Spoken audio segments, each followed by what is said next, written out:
What's up, gamers? This is the Last Level Gamescast. My name is Jason, one of your hosts. Alongside me is Phil. Say hi, Phil. What's up, everyone? Joining us today is Levar. How's it going? Hey, Levar, how you doing? I'm alright. How's everything, man? Pretty good. How's games? How are games? Games are always good. Good. Well, not always Well, good. stop. I mean, some games are really bad. He's right. He is right. Did you ever play Final Fantasy? Oh, God, that's for another day. Okay, so guys, we're here today to talk about some gaming news and some commentary on certain games and certain things going on in the gaming world. We'll start off with just some basic news. First off is the new Batman game coming out. Batman Arkham Knight just got pushed back a couple weeks to June 23rd. Yes, it did again. Now I'm gonna be honest. 3 weeks, it's not going to matter to me. Okay. The other interesting point on that is that they're releasing the remasters of Batman Arkham City and Batman Arkham Asylum in the fall. Yeah, but it hasn't been long enough. Do we need that game remastered? That's one of the things I wanted to talk about, right? Like, it's first off, you have the prequels to the one coming out like a couple months after that game comes out. First of all, they should have came out first. Why? Right? They should have came out before it. Because then you can catch up if you didn't play it on 360 or PS3, but I don't need that after the fact. Yeah, I don't get it. Because then you're essentially playing a game that you're gonna go in used to a certain loadout or certain weapons. Like first off, the car's not in the other two at all. Like the scope of that city is not in there. So you're basically playing a smaller, which those games are great. Like I love those games, but it's way too soon of a gap to like go back to those after you're just playing Batman Arkham. Unless maybe some people are going to buy it right off the bat, and then they buy the remasters first, and then they go into like the Christmas and want to get Arkham Knight. But I still think it's weird, don't you? All things considered, this time next year, it's probably going to all be one bundle. Yeah, probably. Yeah, it makes sense. No, it does make sense. That does make sense. Do you think they release it when they release the remastered ones with the newest one? Do you think it's already just part of it? I think it's dependent on sales. Yeah. Okay. Yeah, So they can use it as a boost. Then why? Yeah. I mean, it to me, it kind of feels like it's something that they didn't plan on doing initially. I think that after they pushed it back, then they weren't sure if they were going to hit the June deadline, that they weren't even sure it was going to come out this year. And they were like, okay, we got to start making, like, let's get the remasters out. And then they were like, okay, well, Arkham Knight's actually good. We're in a good place with that, so we can release it in June. All right, well, we'll just do it like this. Then we'll have it come out in June, and then we'll release the remasters for the fall and try to, catch some of those sales. It's not like, it doesn't make sense, really, but I know some people are going to buy it. It's not going to sell like crazy. But, I'm sure there's people out there that have missed those two games, with last gen and want to try them, especially after playing Arkham Knight. So. Personally, yeah. When I hear about games being redone or remastered, however you want to phrase it, yeah, I tend to think of games that need to be or show great improvement by being remastered. Yeah. Something from the PS1 era, and back there. Something that somebody with who still owns a PS3 right now or an Xbox could go to GameStop and find on the shelves currently. Yeah, I don't think it needs to be remastered. Yeah, it's a weird thing. Like, and we're right now in the era of remasters, right? Like you have Resident Evil that just got remastered, and that wasn't even the original. That was the GameCube version, basically. You know what I mean? If you look at it, it's all the polish of the GameCube one that was up-resed. They just released Devil May Cry, that remaster. So from Devil May Cry, I think it was 2 and 3. And then also the one that just came out a year ago, or almost a year and a half ago, that was on Xbox 360. Last of Us, I thought Last of Us made sense because like that came out later in the console era, in that PS3 era, and it made sense for them to do that because there's a lot of people that didn't play that game. But there's certain ones it just feels like they're just thrown out there. You know what I mean? And that's what I worry about. It's because right now there's a lack of games ready to get put out there. I feel like they're just trying to find ways to satisfy the need and grab, because they're doing it to get some money to make other things, which I get. I'm okay with that. Like I'll play certain ones, but there are times where it just doesn't make sense. Yeah. So yeah, that's one piece of news. Then we'll talk about Halo. Halo just released 2 trailers, basically the same trailer, which they've always been good about making good trailers and / commercials. It goes beyond that. Well, how so? Well, leading up to the live action commercials, which sometimes have nothing to do with the actual game. Yeah, and what we saw recently with Forward Onto Dawn. Yeah, I mean that was a weird kind of thing. I have no interest in watching that. Is that weird? I mean, I like Halo, but I don't. I watched it. You did? It wasn't one of those things like, oh, I can't wait to see it. Yeah. I've got some free time, and it wasn't bad. It wasn't bad at all. And the thing is, you can play the entire game, and you won't be missing out by not watching that. Yeah, fair enough. You enjoying your Sour Patch, Phil? But yeah, now Halo has a release date, October 27th. And I thought that was a little bit weird of a date. It's early, huh? And I started looking, and so those Halo games, 2 of them were released in November, and the other 2 were released in September.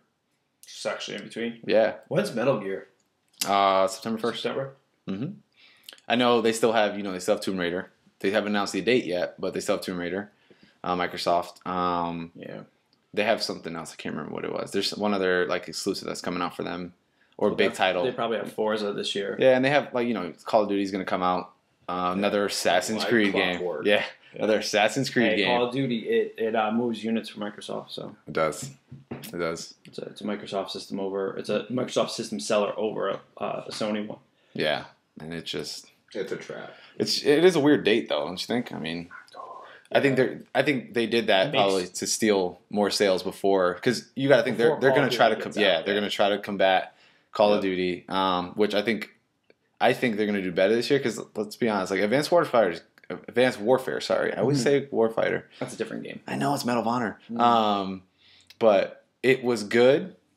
It was crap. Yeah, yeah, but it was one of those things. Trying to be nice. It was a miss for me. I wanted to give Call of Duty a chance this year. I didn't play Ghosts, and it just didn't scratch that itch for me at all. No. I just played. I was just like, this is still more of what I don't like and what they've adapted to. It's too mainstream. It's not I don't know what that means. I don't know. It's Twitch. It's a Twitch shooter. It's most things don't matter other than Twitch, first shot, that kind of stuff. Yeah.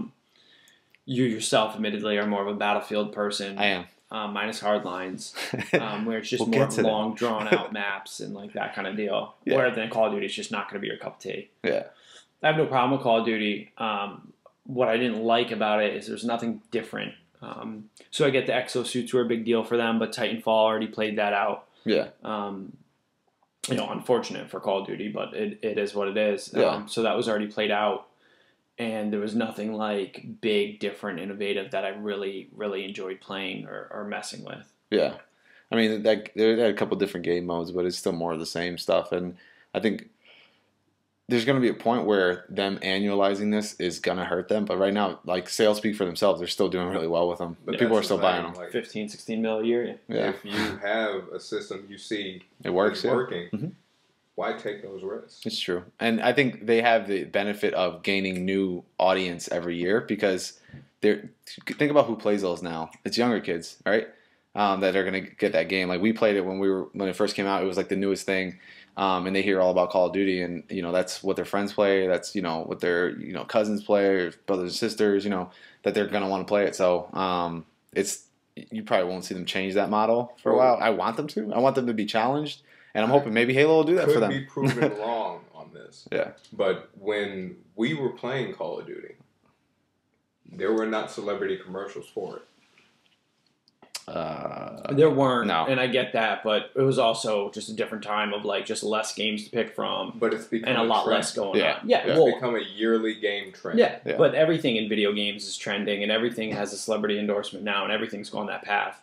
It's more of, also just from video games, from any standpoint, weren't as mainstream as they are, and they weren't. You were still that nerd or that geek or whatever that went home, and how dare you do that instead of go play a sport, and why do you care about that instead of whatever? What I was trying to get at it. Sports are exhausting. One of the best aspects of games is the lasting value of the experience. Yeah. One, there's how long can you play it without being bored. Replayability. Yeah. Okay. And another aspect of it, how long do the things you witness in that game still have an impact on you? How long can you still talk about those experiences? I feel if a kid buys Call of Duty in the fall, come summer, they may still be playing it, but they can't really tell you why, other than their friends are playing it too. Yeah. No, I know one of my buddy's kids, like, he loves Call of Duty, loves every part of it, inside and out. Supposedly he's really, really, really good at it. But that could be comparatively. But I mean, he's a young kid, right? Yeah, he's what, 12? Yeah.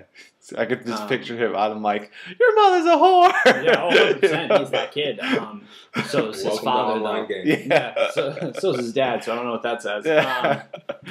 But like, it's bonding. It's bonding. He loves it. He absolutely loves it. Like, he doesn't get bored of it. I know, like, most of us do. Here at the table, we get bored of that kind of thing, like the repetitiveness of it. But he loves it. Like, there's no doubt about that. He could play it for days and he does play it for days and hours on end. Yeah. Whereas we kind of keep going to like the next new thing or the next different thing. So like, I know Jason's into Ori and the Blind Forest right now. Oh God, I love that game. Then obviously I just picked up the show, so I can scratch that itch. But baseball. I don't know. I think Jason's right. I think it's just the younger generation. They haven't gone through that obsession and then those years with it. Yeah. That it's not old to them. It's new to them still, so they're gonna buy it. So we haven't seen. We kind of got strayed away from the original point, but we haven't seen what Call of Duty is going to be like this year. But just kind of going into what Halo 5 is and what they're kind of showing, what they had the beta for, the multiplayer maps, like a lot of people liked them. Do you think that Halo's going to compete with Call of Duty this year? Now, again, we haven't seen Call of Duty, but I'm just saying, like... Well, so I think... Depends on what you mean by compete. Yeah. Okay. Compete on Xbox? Yeah. Yeah, because obviously it's an I think it exclusive. can compete on Xbox. You think so? I think the problem is when you look at it as a whole, like, it's clearly going to fail to it, Yeah. It can't...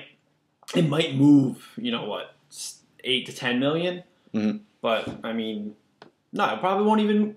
Yeah, it'll definitely do. Is it on 360 or no? Is it just one? No, it's got to be one. It might only do like 8 million then. What's their install base? I don't know. We gotta look. What's their install base? Can only be. It's not as high as PS and PS4 and PS4. Yeah, but you still have a $20. couple months too, though. You know what I mean? That and that's gonna be a console mover. Exactly. Yeah, that's definitely. But not only that, you can guarantee sometime between now and release date exclusive Halo. Yeah. Xbox Ones. Yeah, I can't remember, but I thought Mr. Phil Spencer did say on Twitter when he was talking to somebody that there wasn't going to be a bundle, like an Xbox exclusive bundle this fall with Halo, but there's got to be, right? I can't imagine them. Not even a bundle with the game. Yeah. But the consoles themed after the game. Like a Halo 5 bundle? Yeah. But I'm saying I don't think they're doing that this year. I don't. That's what I'm saying. I get you, but we'll have to see. I can't imagine that. Yeah, no, it'd be weird. I really can't. It'd be weird. So, kind of moving us onward to a different kind of shooter. I want to talk a little bit, really quick, since me and Phil finally got to actually play the good majority. We put about 20, 30 hours into it, I would say. Battlefield Hardline. Oh, yeah. Really quick, just want to get this out of the way. I want to say I'm very upset with Battlefield Hardline. And I would tell you, if you go into it not expecting a certain kind of game, because I would tell you, let's start off with the campaign. It starts off so good. Like, it feels really grounded. It feels like, minus the driving. The driving in that game is horrendous. Like, in the campaign, it's horrendous. But the actual, storyline in the beginning feels very blue, NYPD Blues or The Wire. Like, it's really grounded and down to earth. And I was like, oh, okay, I'm feeling this. I like the music. And by the end of it, it's just this over the top, like nonsensical, just battle. It was a mess. It was a mess, in my opinion. And I want to see what Phil thinks about it, because Phil's not really a story guy, but I think he can get the premise, because the gameplay changes like throughout the whole game, and there's a lot of things that don't make sense for you to have in that game. So they have like cases that you can do while you're going throughout because they try to make it like a little bit more open world versus linear, and it's kind of stupid, right? So you have this scanner that you go through rooms in, kind of like Batman, where the detective mode. First off, scanners in any game are the worst idea. I loathe scanners. You give me a beautiful world because you're encumbered by it. All this stuff to look at, and then you make me put a blue hue over everything to stare for a red object. Yeah. You're out of your mind. Yeah. Don't make a beautiful world if it's all going to be shaded in blue. How? So you want to see a beautiful world, and then you'd rather just see it all blue. No. Then why would you want a scanner? Because it's an aspect of the game. The problem I have with Batman specifically is that became how people played throughout the whole game, the entire game, so they wouldn't miss anything. But that's the thing, is the game forces you to play like that if you don't want to miss stuff. Yeah. So if it's the wrong way to accomplish the goal, and like I get it that's part of it, but with the way people get of like, okay, so I have two options: I play the game in a blue hue, or I miss stuff that I might want. Yeah. Well, you're gonna play it in the scanner mode. You feel encumbered by it. You feel like you need to switch to that. That's why it's crap. Mm-hmm. They should come up with a different way, or have a different way of getting to those things or finding those things than to have my whole screen blue. So Battlefield Hardline, you'd go into a room and your controller would vibrate. That meant you're near evidence, and you pull up the blue screen and you look around for it, and then you find it and you scan it, and then there it is. Okay, that's great and dandy, but why the hell do I need to bring up that scanner? And those case files and all that stuff. Stupid, it doesn't even make it's not any part of the story. So again, tying into that, if that kind of stuff impacts like the outcome of how much you know at the end, then I like that. I'm for that. But when it's just a side thing, and then it's something that you feel like, oh, I could do this, and it's all the time. Yep. Make it once in a while. Make it something like, instead of having like 8 or 10 case files, whatever it had, make only like 3 or 4 that are throughout the course of the game. And if you get all 3 or 4, that's an achievement. Which it is an achievement to do all that. It's just too much and it doesn't make sense. You know what I mean? Because then you're looking for like, it was just stupid. It was stupid, and it takes you out of that element. It's hard to say whether or not this is intentional every time. Yeah. But personally, when I see that I'm going to have the Infamous games. Okay. I haven't played those. When I see that I'm going to have to collect a ridiculous amount of something, a part of me goes, that was not their original intention. Okay. Part of me goes, one, that's so the kids who are interested in this can't be one of these YouTube phenomenons of saying, I beat this game in 44 minutes. Yeah. And the other part of it is, almost every game I've played with collectibles, you can beat the game without them. Yeah. Right, but there's that accomplishment. Yeah, but so the bigger problem, what we're pointing to in Battlefield, wasn't that you can beat the game without them, is the evidence was supposed to lead to the storyline. So the evidence that you collected through putting up a blue freaking hue on your screen literally was part of the story. Yeah. I don't even like story, and it pissed me off. So basically you're telling me to get the full story, I need to go and randomly get these files. Now, a much better way of it happening, I would say, was almost like what we saw in BioShock, where the audio tapes were around, but they were out. And if you picked it up, it would play as you went, and that was it. You got the story that way. And those serve purpose to, like, more of the story. Right, more background on the people. If you didn't get them all, it wasn't like, who the hell is this guy? Exactly. You still understood, but right. It was depth. And to a degree, there was also that achievement for doing it. Right. I never got them all. No, I didn't either. Really into the story. I was looking for them. Yeah. But I didn't even get close. But what Battlefield did with this is you have in the entire story, you have one plot line, you have one case you're trying to solve, which we're not going to spoil it, but it's a very predictable, very like not well written. Just stop. Why'd you do that? Yep. Right? EA has predictable stories. Right? That's neither here nor there. But what they do with it is you have this main focus, and then you have this random ass shit on the side that's like you can solve this if you're going through it. Has no impact on anything. No, but it does too, because you get guns and you got unlockables from getting them. But you get those guns from going to level 15, and I don't care about those unlockables. First off, because I was pissed off. So the other stupid premise about this is you're a cop, right? You're a police. You're not even a police. You're a detective. You're like up there. You've got clout. Yeah, you turn into some heavy mega SWAT guy by the end of it because you get all this shit. Right? Which I get because, we're not going to spoil it, but things change and, you have to adjust with them with life, right? But then I thought you had to actually get experience to unlock stuff. Oh, yeah. And then this motherfucker is playing and I was like, how'd you get the G18 or G17 Glock? And he's like, oh, I just picked it up. I was like, you can just pick guns up? He's like, yeah. And then they unlock? He's like, yeah. I was like, what? I've been thinking, like, I got to get to level 20 to unlock the Glock. Like, or get a certain amount of kills, because it tells you need a certain amount of kills to get guns, and then he picks it up, and it's like, oh, you unlocked the G. No, that's bullshit. So why am I doing it this way? Why am I playing by your rules if you can just cheat it that way? Which that's neither here, but that's not their intent. That is not their intent, and that's what I'm saying. Don't make it like you have to do something when you really don't. And I just thought that they just butchered it. And then multiplayer, I like a lot of the modes. I love Heist. Heist was fun. Right? Blood Money was good.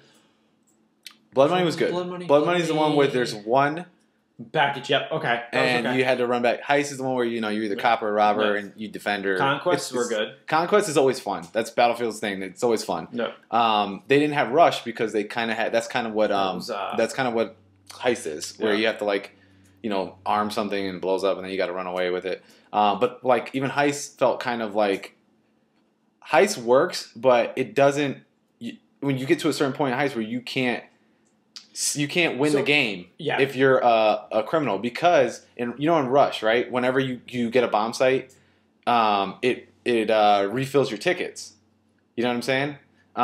In this one, you have a set amount; it never changes. So like we'll get a money bag because there's 2 money bags that you have to get to a helicopter, and if you get one, it doesn't change anything. So if it doesn't even add any tickets. So even if you get one and there's 25 tickets left, chances are you're not getting the other one and your team loses. No. So what I noticed when we played that mode, which really pissed me off, was if your team didn't initially blow the vault right off the immediate spawn. Yeah, that was your thing too. You couldn't. Yeah.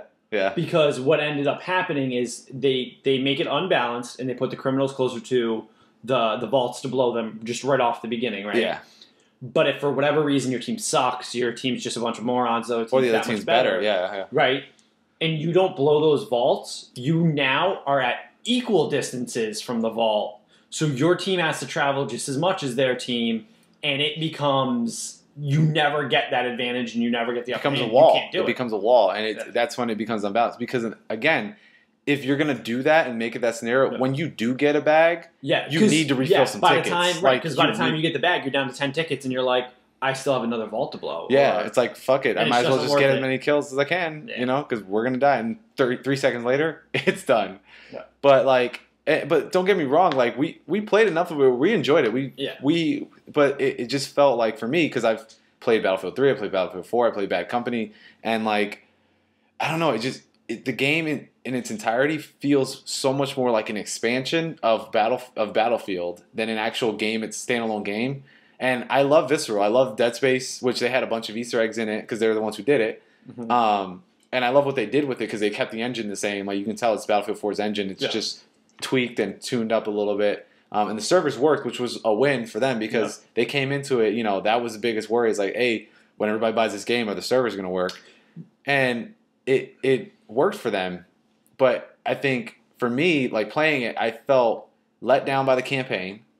And then a lot of stuff, like even the classes in Battlefield Hardline, they're so limited. Yeah, that's one of the points I wanted to make was just like I played as, what did I play as? You played support? no, you were the assault guy. I forgot what they called it in there. Yeah, I thought he's support, no? No, support is like the guy with the shotgun. Okay. Yeah. So I played as the assault guy, whatever that was, because I prefer assault weapons. And that's pretty much all I could do. So, like, it's not even You're like an I could operator. change the That was the name loadout. of it, Yeah, it's not operator. even like I could change, like, much of what I had. And by the time I bought one gun for, like, PD, I'd have to switch to criminal. And he didn't have the same gun because he was a criminal. So I had to struggle through that starting gun all over again. Well, that's And then something you have to Battlefield hit- does. I don't like that at all. And then I had to hit a number of kills, and that's annoying. So to me, like the way I like to play and the way I've always played is like, I want to find that gun that works the best for me, and then I want to use it.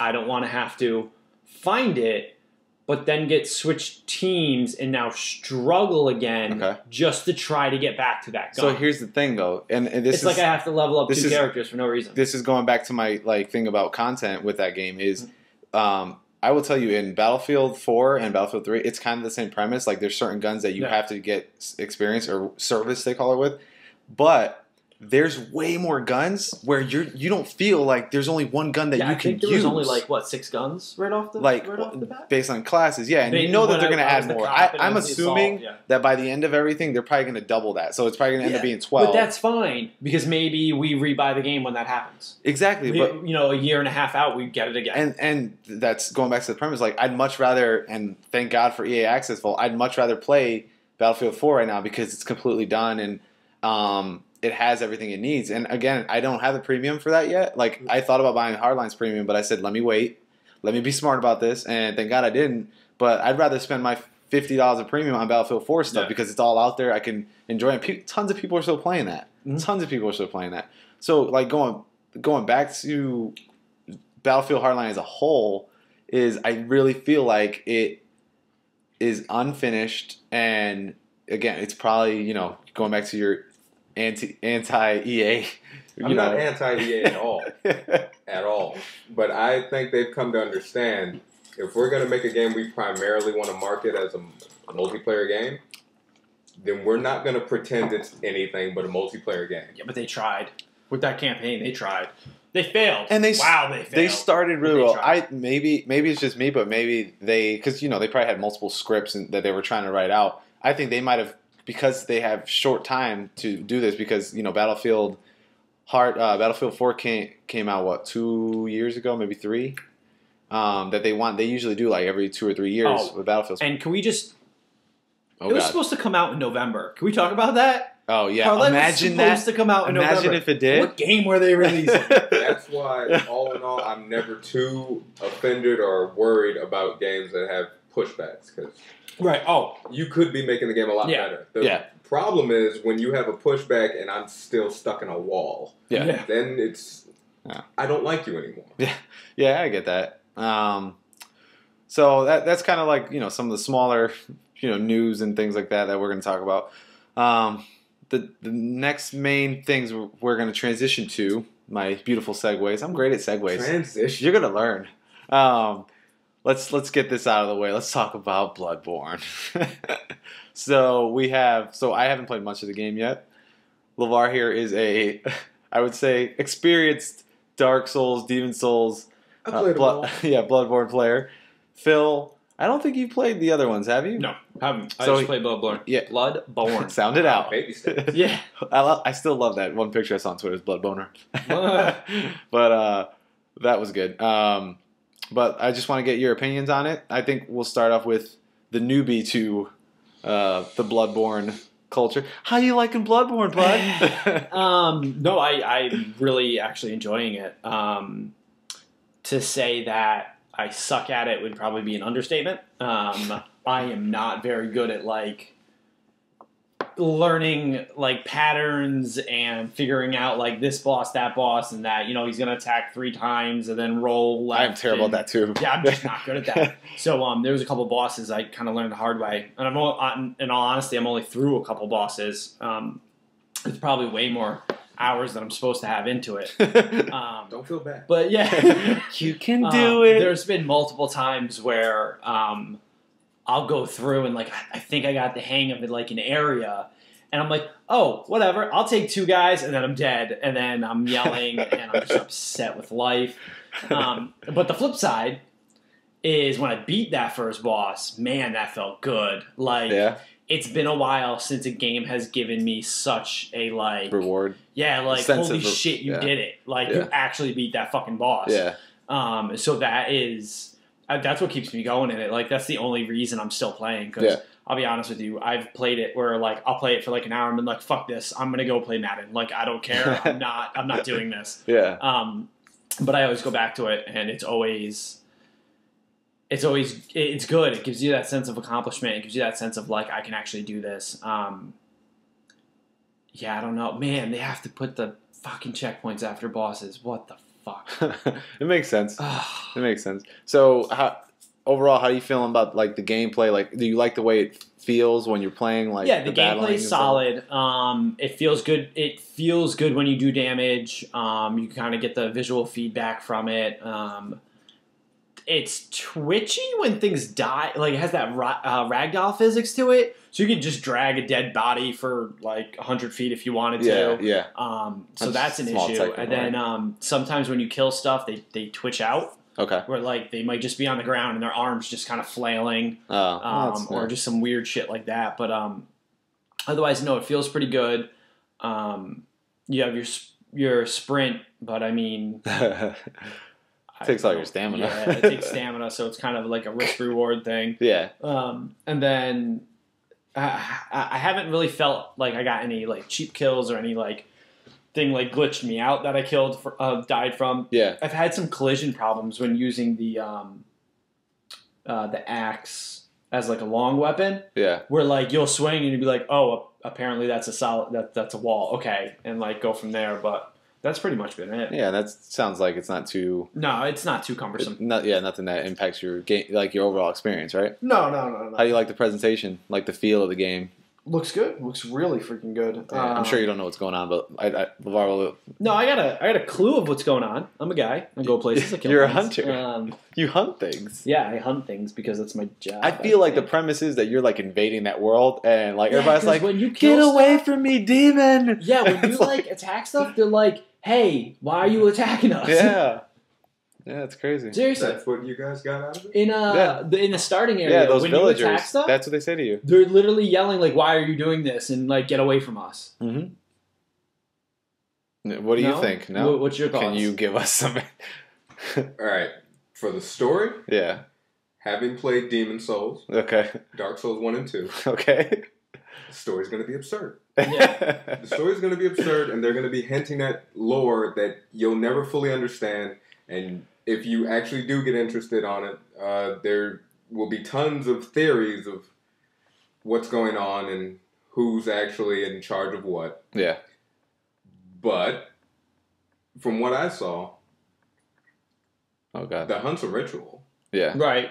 So the whole invasion yearly thing, I don't see that happening.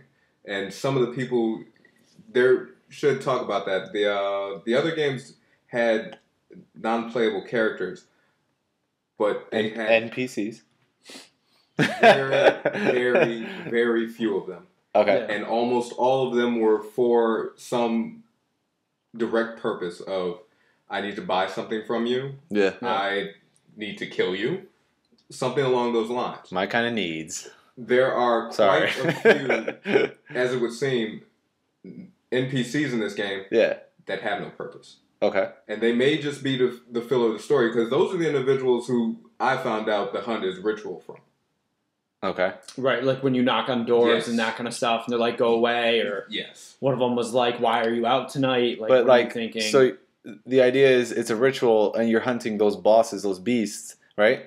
I would imagine, because that's what you're going after, right? So is this like because here's the other thing. I'm a little confused. Then why are you killing all those other people? Well, because they're shooting you. Those scarecrow-like why people. are they trying to kill you?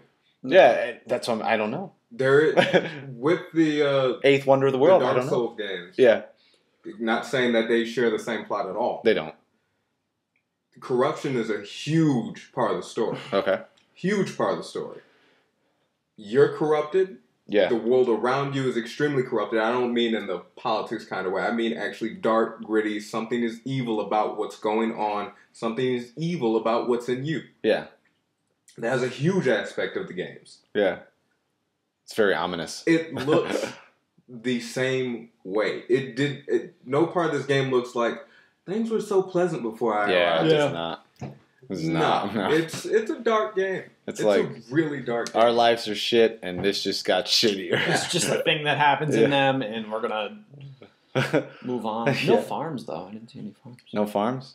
Well, it's because they eat blood. No, apparently they're later. Well, there's the forest. I saw that in that guy's speed run because that's how he did it. He jumped over spoilers a fence. To be perfectly honest, there is some kind of trick to getting ahead in all these games I've played. Yeah. You can take the direct path, yeah, the side paths. Almost always, there's some path you're not thinking about, you don't know if it exists or not, that skips past so much stuff. Yeah. Okay, fair enough. And it's really interesting. Like, the way you can approach this game is amazing. There is a lot of rinse and repeat because you're going to die. Yeah. Yep. A lot of times. For people who aren't familiar, there is a summon feature where you can summon other characters into your world. And if you are at any point stuck, and I don't mean like I'm lazy, I don't want to do this. Yeah. I mean, I can't get past this guy. I don't know how to fight these people. I'm at a point in the game I shouldn't be at, maybe. Yeah. You can call people in, and they're such great people. Yeah. They're great human beings. So you love the Bloodborne community? Or, the Dark Souls, Demon Souls community? These communities are great. Well, some of them are douches because they'll jump into your world and kill you. I'm not talking about them. I don't love them. Who come to the game and they see me trolling. I've never been in a situation where it was, why'd this guy come into my world? He obviously doesn't know what's going on. Yeah. So you're saying I shouldn't enter other people's worlds? I'm saying you shouldn't. Unless you are familiar with an area. Yeah. Nah. Yeah. Because you don't want to be, like, I know personally, if I'm going to fight a boss, and either before we get to the boss, or right as we start fighting the boss, the person with me dies. Yeah. You're screwed? Not only am I screwed, but I lose a little bit of faith in the community. I don't like feeling that. So I need to get in your games to break your faith. Honestly, if I saw you in my game... Turn off the console. Internet off. Yeah, right? All right, so kind of, talking more specifically about the differences and stuff. What's different in Bloodborne versus the other Dark Souls, Demon Soul games that you thought like surprised you and that you like? Well, for one thing, not too long ago, you guys were talking about, you can run, but it eats up all your stamina. Yeah. You guys are so spoiled. So incredibly spoiled. If you wanted to have a sword, you weren't running. Fair enough. If you wanted to wear armor, you weren't running. You were rolling. Sometimes you were fat, slow rolling, which was like standing still. I'm really impressed in how they transitioned from a game that was not fast-paced into a game that is fast-paced. Fast-paced and enjoyable. Yeah. And when I played the other games, I felt if this was fast-paced, I wouldn't play it because it'd be too hard. Okay. But somehow they found a way of balancing this game where it has good pace, it's responsive, but it has the feel of the other games. Okay. That's good. It's really good. It's really... I had faith in them, but I am still very happily surprised with this game. That's good. So, I guess I'll probably wait till you get more into the game, but I would want to hear if you had to say which one's your favorite out of those three. I wouldn't. If you had to, you don't think you could? It's not about favorites as much because even when they transitioned from Demon Souls to Dark Souls, it felt like I was playing the same game. And I don't mean that in a negative way. Yeah. I mean, it felt like they knew what aspects to bring over. Yeah. And they're just continuing. Okay. Same thing from Dark Souls 1 to Dark Souls 2. Yeah. Knew exactly what was good, what they could improve upon, continuing it. Yeah. this seems to be that transition, and it's really pleasant to see. And that's the best way to think of it as. Okay. If you played the first one, if you guys tried to play the first one now, you would hate it. Okay. I love that game. Yeah. You would hate it. Did you Like play I said, you're not running. You played it on PC, right? Oh, no. I played Dark Souls 2 on PC. I played Demon Souls and Dark Souls 1 on PlayStation 3. Did you use controller for PC? Yes, I did. Did you try it with like WASD and mouse or? To be perfectly honest, if I can at any point avoid that, I do. So Okay. no, I didn't try that. Okay. Well, no, because I remember when I went to go buy it, like Steam said, highly recommended controller. I just wondered if you knew how it functioned with that. Probably sucks. I don't know. Probably sucks. I'm guessing if you're really good. Well, you would know. You would tell me, like, if they're highly recommending it, do you think it's because it's probably Yeah, it's probably better a pain in the controller-wise. ass to play with? But I know that like a lot of people PC wise like fucking controller, like they don't want anything to do with it. So Fair Well, enough. they have a really good online community. A really good online. Dark community. Souls 2? Yeah. Yeah. I was surprised by it too because I kind of jumped. Like I heard good things about Dark Souls 2, but at the time I wasn't playing as much. And when I started playing, I'm just like, wow, this delivers. That's good. Anything so far that you're not a fan of, or are you still on that?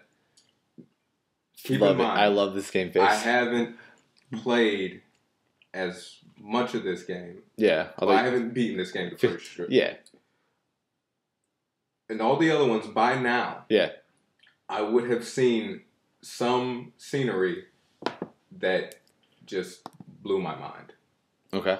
Blew my mind. And I, in fairness, very impressed with how they've made this dark world. Yeah. But that's it. I'm still trying to get to the point where I see how they approach other surroundings. And I can almost guarantee I will see that at some point in this game. But I haven't gotten there yet. And it could be a part of the storytelling. Yeah. It could easily be, we want you to feel gloomy. Yeah. We want you to feel that everything's shot to hell and you should not be happy right now. Yeah. Which is kind of always an aspect in the game where you're just waiting to die. But I want to see the what else they have to offer because as much as it's an enjoyable game and a challenging game, Yeah. I hold that it was always a beautiful game. Every variation of this of the games I've played, beautiful, Okay. absolutely beautiful. All right. Cool. So that's good. That's our opinion on Bloodborne. Mm. Gonna try to play it through and see what happens. I am waiting because I don't want to get too involved in that because I'm trying to beat Dragon Age. I'm not gonna lie, I can't do Dragon Age. Talk about a terrible system to find stuff. Holy What? crap! What do you mean? Oh, The search button. God, It got easier I don't care. with the once you get the range. It Yeah, I opens don't up the care. range. I like that part of it. Terrible. It's one of those things where because resources are Everything. everywhere, and you have to find it by pushing in the You gotta left. push down a stick to find a damn resource. Abso-freaking-lutely retarded. But I love Dragon I've played Age. too many games like that to actually complain about it now. But it's just I get it can slipped be. past me. Yeah. No, I get that. It could be like the norm and blah blah blah blah blah, but it still doesn't mean it's good. It just means it's shit norm. Well, the thing, having played RPGs forever, Yeah. there was no aspect of that long ago. Yeah. What do you- Around the world, especially because I play Final Fantasy, I love Final Fantasy. Somewhere in that world, best weapon, boss killing weapon, makes the final boss look like a chump weapon. Yeah. Go find it. Yeah. But I'd rather that than the shit they do now. I'd rather that than everywhere you run, you got to push down on the right stick. Otherwise, you're going to miss the resource you're looking for or the item you need. Yeah. Fuck that. Well, the other aspect of that bothers me is I know it's to try to make it more realistic, but if I'm going to find these things or if I'm going to put the effort into it, nothing should be meaningless. Okay. I shouldn't pick up 99 of something that I'm not going to use. Yeah. Yeah. No, you do that. Especially when I'm searching for stuff. No, I've definitely Straight up, you do It's that. infuriating. Dragon Age is like that. Dragon Age is right. Has aspects of that. I mean, so far I've only I've only put in maybe like, I don't know, 15 to 20 hours. But that's infuriating. Only 15 or 20 hours. Well, because Jesus that Christ. game's massive. You know. No, I'm not saying it's not, but Yeah. 15 to 20. You say it like it's something to sneeze at. Yeah, like It is. well, you know, I only did this Think game about for it. half of my life. Yeah, think about it. I've only played it for almost a full day. So yeah, Where do we go from here? yeah. Well, speaking of where we go from here, Segue. why you got to do that?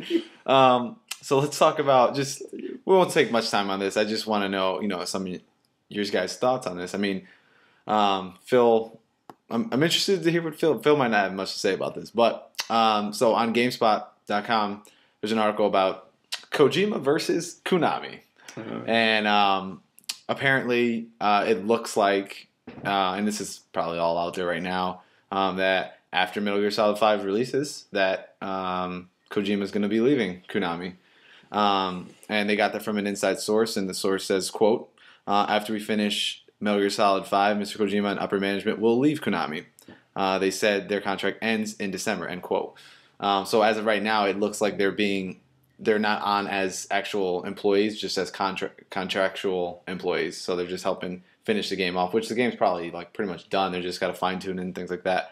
But Levar, you and I have been playing Metal Gear since Metal Gear Solid on PS1, and it's been a long, long time. And he's put a lot. He's made a lot of. It's been an amazing ride. He's made a lot of great games.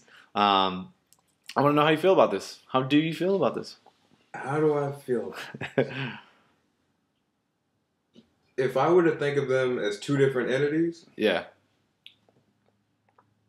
Kojima has made some of the best games I've ever played. Yeah. Konami has had the benefit of Kojima making the best games I've ever played. Okay. And I don't it's tough to say because even in his own words, it's kind of tough being the Metal Gear guy. Okay. And I don't imagine anyone that creative wants to be tied down to I've only done one thing that gets recognition. Yeah. And maybe this is the first step of seeing even better things from him. Yeah. Which is exciting to think about. But at the same time, it's an amazing, oh my God, such an amazing franchise. And if this company can't really Let me ask you work this. it out with it. Yeah, let me ask you this. Does that give him the right to be as demanding as he claims to be? Because let's talk about it like this. And I looked up like some of the numbers as far as sales go for the Metal Gears. And like they sell moderately well, and he just takes a long time to develop these games. So if you're thinking about it as Konami and you're saying, okay, this guy's very demanding, his games take way longer than we want to put money into it. And he's been doing this so long that we kind of want to move away from what his idea of Metal Gear is because they own the rights to Metal Gear. I understand. Right? So I think, and don't get me wrong, I agree with you as far as like, I think for them to allow him to like go and leave, I think it has to be because they were fighting about way too much shit, and they just said, you know what, we just can't do this. Like you're bigger than you know anything, but like it's not worth trying to keep you if we're gonna bend over backwards for you. And with that said, I think it's gonna be interesting to see where he goes from here because like I'm sure he has a lot of money. I'm sure he's successful, but I think he's gonna need to find somebody to publish whatever idea he has. Maybe he doesn't even want to make games anymore. Who knows? I'm sure he does because he's talked about numerous kinds of games. But I just think like certain publishers are gonna be like, I don't know if we want to take that risk. I don't, I hear what you're Somebody's saying. gonna grab him. I hear what you're saying. Yeah. Personally, and this is idealism mostly, but I'm the kind of guy who says if somebody gives me an amazing movie, Yeah. and I have the pleasure of seeing that movie, or if I'm the company, I have the pleasure of putting that movie out, putting my name on that movie, being known from working on that movie. Yeah. And that person's difficult as a director or actor, whatever have you. And I know, especially with an actor, that if I try to put somebody else in this spot, Yeah. anyone who knows anything about this project, this lineage, is not going to be as interested. Okay. Because I don't think at all that this company feels that they're finished making money off of Metal Gear. No, they announced they're doing more games. There you go. As moderate as the sales may be, mm-hmm. it's your platinum trophy. Yeah, but so let me put it in this perspective. So kind of what Jason was saying. So if I take 4 years to make a game and I say sell 10 million copies, right? Sounds good, right? None of them have done that either. So what's the highest amount of units sold was Metal Gear 2.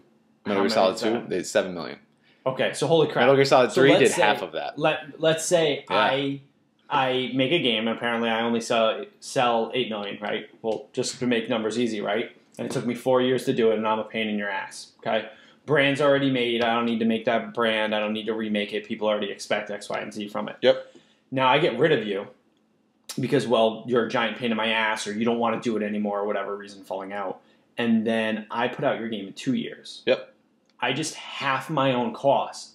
My shit only needs to sell half of what it did for me to make the same exact money. And the other thing that they can do with it, and I think they're going to do it, it makes sense to spin it, and they could they can just reboot it. Yeah. Because right now it's really hard, and we talked about this, off the podcast. It's hard to get into that game because and no matter how they spin it, it's going to be hard to get into that game because there's so much there's 25 years of backstory. Yeah. Beautiful, man. I know, and we appreciate that. Which is good for you guys who have been there from day one. Phil I'll tell couldn't you jump right into now, it. I'm not buying Metal Gear Solid 5. Yeah. There's no way in hell. Yeah. Because I'd start it and be like, wait, what the fuck? I'd be there for you. No, I don't care. We could explain every aspect of it. None of that matters. No, but seriously, so I think a lot of times we forget when we get into these games that we love and these things that we see that we love and how we want them made is that at the end of the day, it's business. Yeah. Now, I don't have any doubt that he is going to sign and make many more games. I'm sure he's burned out on it after 25 years, that he wants to do something different. He actually kind of went down the same road as Infinity Ward, where he was with the publisher and was like, hey, I want to make another game. They said, hey, that's great. We need another Metal Gear. So he had to push out another Metal Gear. Yeah. So same with Infinity Ward with Call of Duty. They were like, hey, we want to make Destiny. And they're like, oh, you're so cute. Yeah. Make another Call of Duty. So then that led to their big split and everything. Yeah. So I think a lot of it is kind of almost mutual. We're at the point where this is the place that they can split and he can go on to his own studio. Someone will buy that game. Yeah. Someone is going to publish that. And what a freaking coup it would be if Sony, Microsoft, or Nintendo picked that up for themselves. Yeah. I think that would be huge for whatever company picked it up. Yeah. But I think we're at the point where, he's done 25 years. They can probably... That's a long time. He's 51. Yeah, they could probably... He's done more than 25 years. Oh, fair enough. Because whatever the beginning was. Yeah. The year I was born. Yeah. This is when he started? Yeah. Oh, middle. So, yeah. But, so he can definitely get into other stuff. And then the way you think about it, too, is I know, we give him a lot of credit for Metal Gear, and we give him a lot of the everything open, but he's not the only one who made it.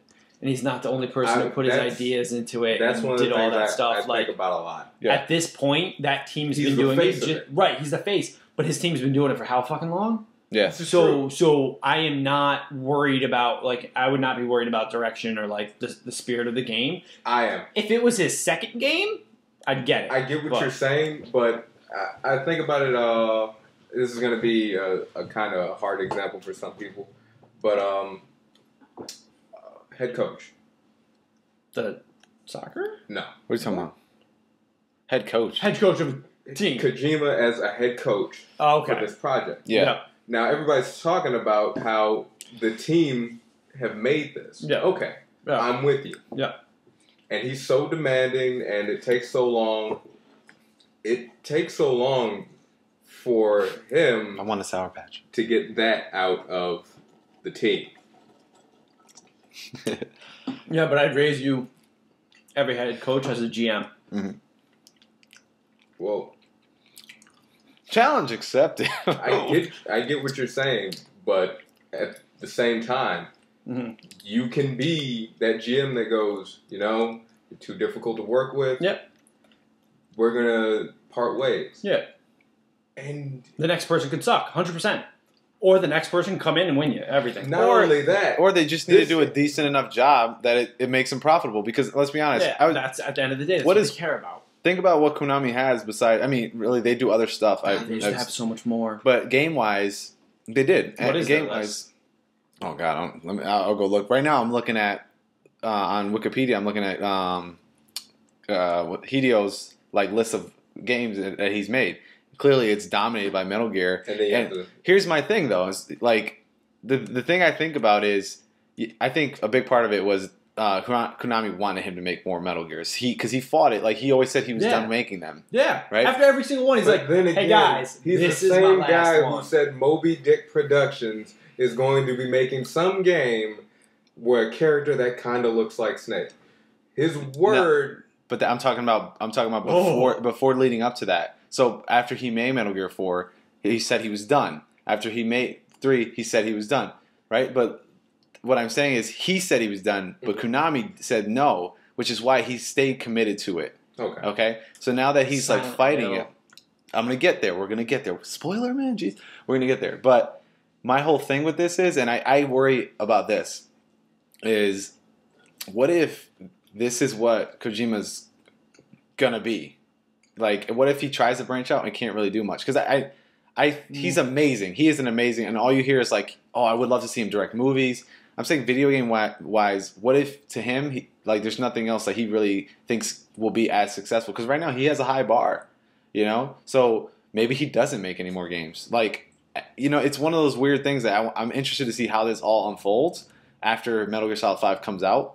And the other thought in my head, and I know this isn't realistic, but I'm thinking to myself, what if they're doing all this just because everyone knows, like, inside Konami, that he's just freaking going to make Silent Hills for them? That he is... Look, I know, it's a crazy thought, but because they're taking all this stuff off of... They're taking Kojima Productions signs all off of Metal Gear Solid 5, like he's done with it and all this, because he's going to make Silent Hills. Because that's the other thing we're talking about. Is next. What's going to happen to Silent Hills? We played the PT demo, and you played it. You were scared shitless. Yeah. You played it. Yeah, it was amazing. And it was awesome. It was something I never saw coming. Simple. Yeah. It was simple, but it had a lot to it. And it had, like, Kojima puzzles. It had, like, a really good feel. It was very, like, oh, God, I don't want to do this. But I have to do this. And now what happens to that? Like, what happens to that? Because Guillermo del Toro was, you know, helping him make this. Right, and I was like, "Oh my God, this is gonna be." Maybe that's the thing. Maybe they felt they got enough direction from him that they're like, you know what, we don't actually need him. We have I can't say his name, right? Del Toro, whatever. Yeah. They're like, we have him. We don't need really the direction. He's a director. I don't know how much he knows about gaming. Yeah, but that's what I'm saying is they think they have enough of a storyline and enough like his direction to bring in a different designer, to bring in a different person to kind of put those pieces together. Yeah. That they don't need both of those heads in one room trying to work it out. I could be completely wrong, but I still think about this guy loves to no end mess with the minds of people who are interested in these things. That's what I'm saying. Yeah, he loves it, and I don't mean so like. You think he comes back, April Fool's or joke. you think he is doing Silent Hills? It wouldn't surprise you if that was what it was all about. I mean, you know what wouldn't surprise me? There's no riff at all. If they love the guy, there's no problem. Not only is he working on Silent Hills, he could be working on anything with them. But I see it as, from his history, he could just be, you know what? I got an idea for publicity. I guess. I don't know. It's one of those, like, look at how he's approached the Phantom Pains from the beginning. This wasn't even announced as a Metal Gear. Little lines on the top of the Phantom Pain where fans etched out the word Metal Gear way before it was ever announced. But so the only thing I would leave to that is normally he leaves that paper trail. Normally he leaves those breadcrumbs for people to figure it out. Yeah. So like the time when he wore that shirt at the press conference, like there's a paper. Where the fuck's this paper trail? Yeah, that's why I said it wasn't anything I think seriously is going to happen. I'd be so far in if like you went to his production's website and like I don't even know you ran like binary on the fucking website and all of a sudden like PT was somewhere. Yeah. Right? Or you went through it and they're hiring for like, because it would be something stupid. It would be like someone to record their screams or something like that. I'd be in, but there's so far that we've seen, there's no paper trail. There is no breadcrumbs that lead back to him being okay with them and being still going to be there.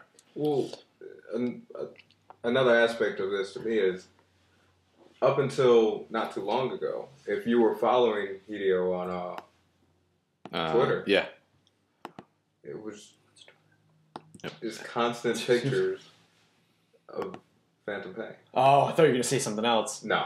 Oh, man. Constant pictures of the Phantom Pain. Okay. And it was just mundane pictures. I thought he was going to Brett Favre this. Hey, there's Snake on the helicopter. Chilling. Yeah, but what? No, I don't. I don't see it. No. I think he's gone. Yeah. I got a question for you guys, though. If you can try to think of, who do you think, which publisher do you think would pick him up? Sony.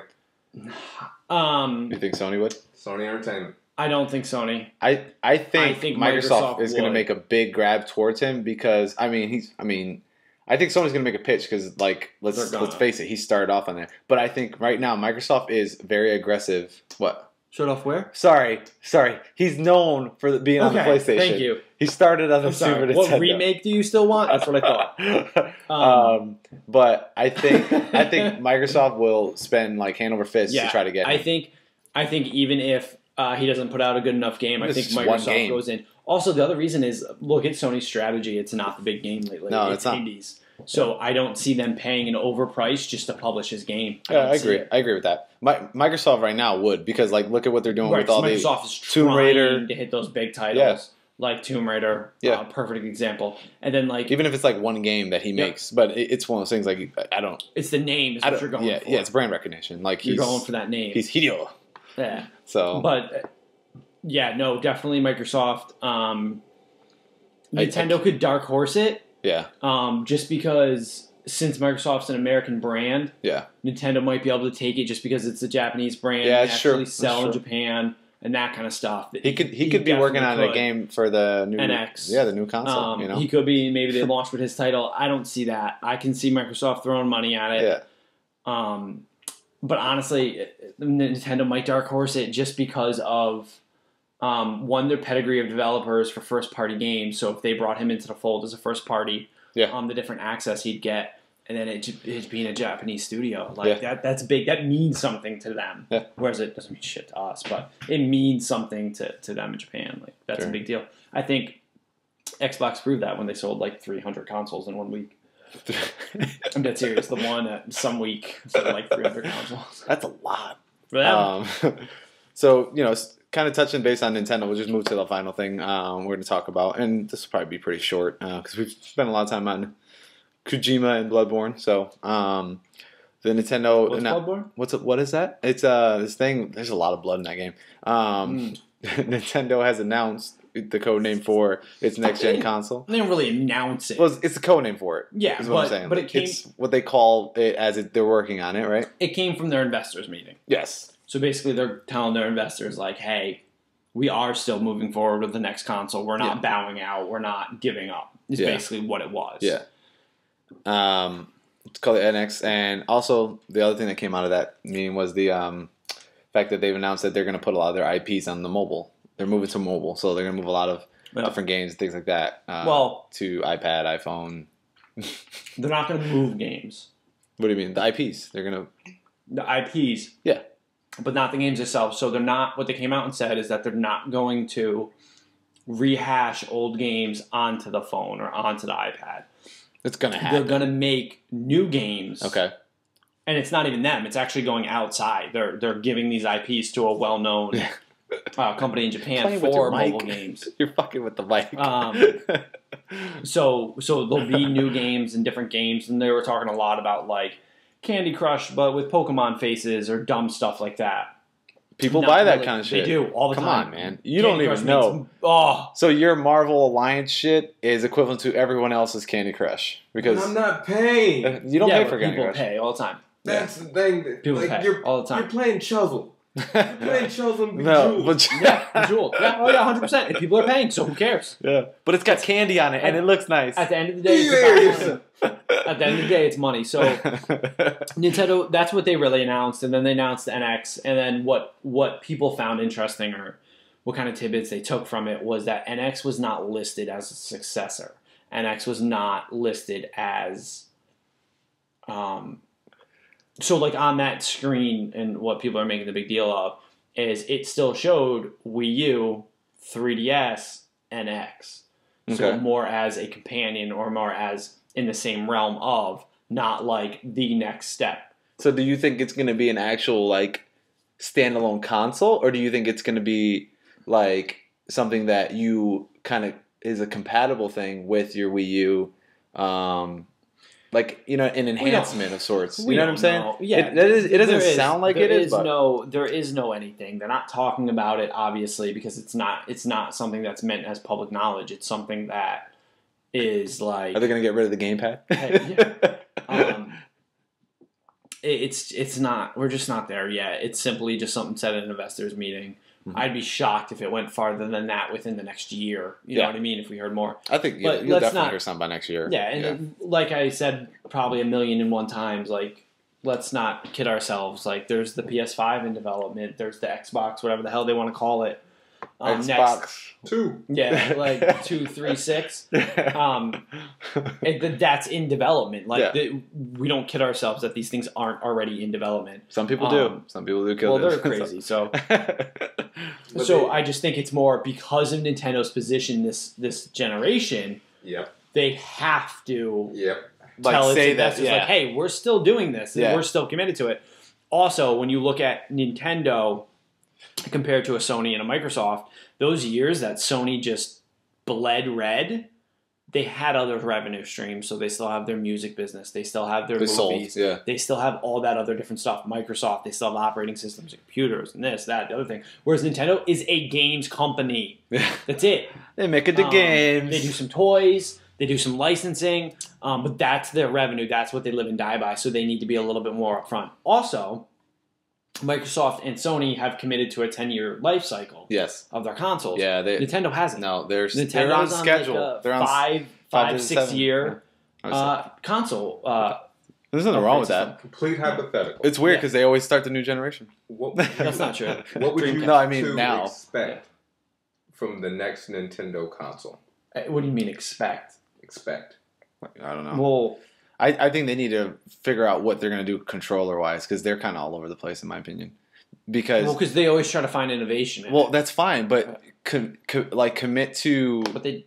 No, because this is my thing. Is they go from the nunchuck and the Wii remote to a gamepad. But they still have the nunchuck and Wii remote. I get that, but you have the gamepad, right? And it's one of those things where it doesn't. For me, it doesn't go hand in hand. Like, because it feels like they're going back. They're going back from what they were trying to do and make it a controller again. So if you're gonna do that, then keep a controller. Just make a fancier controller because they're like I said, the Wii was all about the gamepad, the freaking nunchuck and hand motions, and then you go back to a gamepad. Yeah, like you back to that makes no sense to me. Don't fight it. Stay with the controller. No, if all those old controllers didn't work on their new system and weren't part of the new system, then yes, it literally just added another way to play. But then why can't everyone play on one gamepad? And I get why like technically. What do you mean why they can't play on one There's gamepad? not more than one gamepad for one Wii right, Wii because system, it's just the system limitation. It makes no fucking sense then. Like, what I'm saying is, as a gamer, and I see one player playing with a gamepad, to me, like,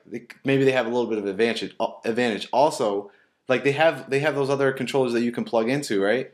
They have other the Pro controllers. Yeah, that's what I'm saying. Like, their peripherals are all over the place, in my opinion. Like, stick to something that's going to be fluid. That's retarded because you're basically saying, "Hey, I only want one option instead of you giving me 7." No, I'm saying retarded. that they're putting on the premise that you're going to try something new, but it's very limited. I am saying because you have a gamepad that's super expensive, you're going to put a ton of money into, but then you're going to make it for only one person when you're trying to build party. Because, like, perfect example is Mario Kart. because one person can play with the gamepad, and it's a lot easier. Yeah. It is a lot easier than you having to turn and. But you can do the same with the nunchuck. But I'm saying because that you it can doesn't turn make off sense. the motion on the It doesn't make nunchuck sense. and turn it into just a regular steering. But at the same Or time, you can once use the again, Pro controllers, and it's the exact same as the pad. all the more reason I'm saying like don't do that kind of stuff. Like I'm saying, make sure that you're gonna stick to. Don't have all these onesie twosie things that you have to try to figure out and try to like play with. Like stick to a controller. If you want to be innovative, but not in that regard. No, I fully disagree. I think the more options, the better. No, I don't like that. Why limit myself when I don't need to? Because you're kind of, it shows that you're inconsistent with it. Because like I said, No, you go from 4 people having the same kind of controller to 1 person having a different controller compared to everyone else, then to having like 5 different options for a controller. Because then you can also use the adapter for the GameCube for Smash Brothers because it's a better controller for that game. Yeah. It makes So no it's sense. the same as a fight stick. It makes no sense. But it's the same as a fight. So get rid of fight sticks on console If you want. How many people play with fight sticks compared to... So many people. That's not true. People who actually play the fighting games use the fight stick. Okay. They do not use a regular controller. It doesn't make sense. To me, it's very simple. It's options or none. I'd rather have options every single time. That's why I have a PC. That's not how I look at it. Yep. How? What I know works. Yeah. What I hope works. Yeah. What you hope works will always outnumber what you know works. I play PlayStation. Yeah. How many advances has the PlayStation made in the same design of controller? What? PS1 originally didn't have DualShock. Right. Yeah. Same model controller. Mhm. Let's add DualShock. Yeah. Originally, it didn't even have the Shoulder bump. No, it always had 2 shoulder? the two Analog? joysticks. Okay. Oh, Didn't yeah. have that originally. Yeah. Yep. Yeah. Same model controller. Yep. Let's add that. Yeah. Yep. Didn't have 6 axis. Yep. Same model controller. Yep. Let's add that. We know what works. We So- know what so feels wait, decent wait, in your wait. hands. Are and we you going to can play a skip the game move? with. Are we going to pretend the move didn't happen? No, the move happened. Okay. But they I gave just wanna up make on sure. that real quick. No, they don't. It's still out. You can still buy games for it. No one uses it. No one uses I it. What agree you with that. Want to work, Yep. what you know works. But along that same thought is you're going to tell me they took Rumble out of the controller because it didn't work. I didn't say what you want to work and what you know works. Microsoft and Sony Yeah. seem to have, they'll try stuff too, but they seem to have a pretty good understanding of what they know works. Right. Everyone wants to get innovative. Yeah. Everyone. Yeah. They want to try new things. They want to push to a new market. Yeah. They want that gimmick that, Yeah. try this with your friends. Yeah. Yeah. They all want that. Yep. But when they come out and sell you a console, Yeah. not bundle, console, Yep. day one, Yep. the controller you're getting, tested. Not even that. It's not even that for me. I'm saying I think that they put their thought of innovation into the wrong thing. That's what I think. Nintendo. Yeah, in that regard is what I'm saying. So, but everybody's copied Nintendo controllers through every single and generation. they've stuck with it. But Nintendo They hasn't. didn't copy every No. kind of Nintendo controller. But they've copied the thorough innovation in and every they've Nintendo stuck controller. with that. So why change that? In a formula that works every time. The gamepad Not does the not move. work.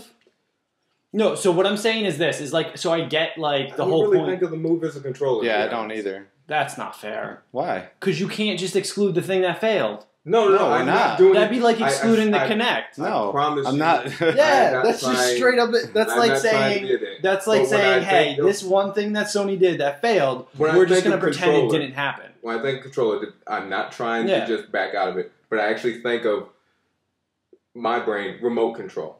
Something you're holding. Yeah, the move you held. Keep going.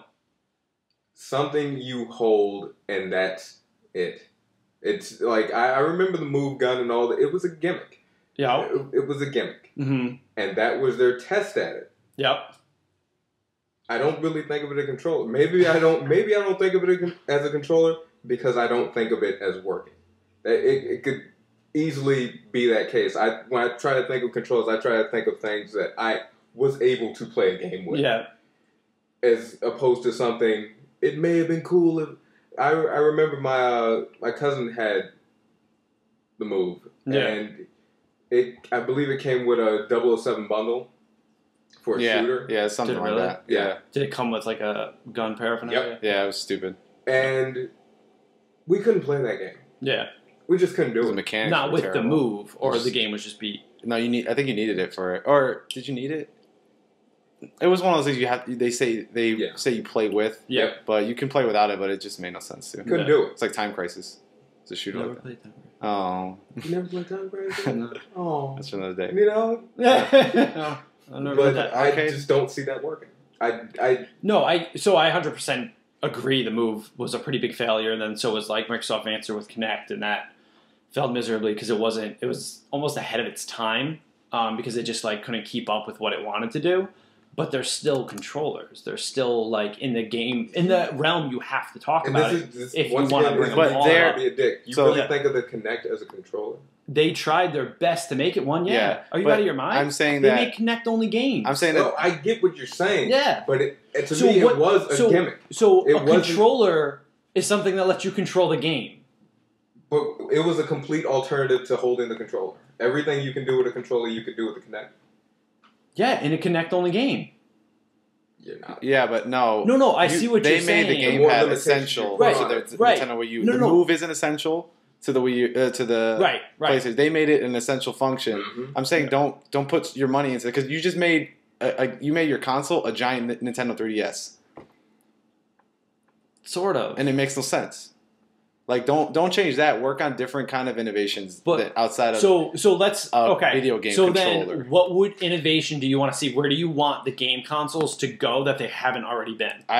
No, it's not that. It's a matter of they're banking, and you can see why it hasn't been so successful. They banked on that gamepad to have all kinds of cool functions. And they do have a lot of cool functions, but that's not what they want. That's not what gamers want. Like outside of the people that love Nintendo, that's not what people are going to bank on. They're going to bank on those quality games and the high end specs and things like that. That's what people are wanting. Right. And what I'm saying is, going forward, move your innovation to something in that realm. So that's what I'm trying to say. So if there's a 3-console race and we continue to have a 3-console race, I'm okay with there being innovation with that. I'm saying don't change a controller and expect people to be like, oh, this is new and I like this. That doesn't work. I love the gamepad. I know you do, but you also love Nintendo. Yeah, I do. I also love my Xbox One and my PS4, though. No, but you love Nintendo. But there's a difference. So I don't like the gamepad at all. The only reason Nintendo lost people is because third parties cannot easily port over and cannot easily go onto Nintendo. They can't. What you want to work? A bigger reason, I think, it has to do with is things like the gamepad. No, it's not just specs and stuff like that. No, it is the specs. Oh. So the problem with Nintendo fucked up with the gamepad is they made the gamepad dependent on the system. Okay, so it's the exact same problem Microsoft made with the Kinect version 2. They made the Kinect version 2 take processing power from the Xbox One. Hence why, when all the games first started coming out, they were in better resolutions and better frames per second on the PS4. Because the PS4 didn't have to power a camera and didn't have to do any of that shit. Okay. So the problem what Nintendo made is, one, they brought out their system before the others, which already made it a lower spec. Two, they made that system have to power the gamepad plus your TV. All the more reason I'm saying don't do that kind of stuff. Right. Well, what I'm saying is I think that can still be successful and still work if the gamepad had its own power and had its own system. That way, when your Call of Duty came out, it could go on to Nintendo's system without having to be completely reworked. The problem is nobody wants to rework their AAA game, a third-party game, to go onto a Nintendo console when you have to literally rework the whole fucking game to make it fit. Which, right, and I get it, it's because of the gamepad.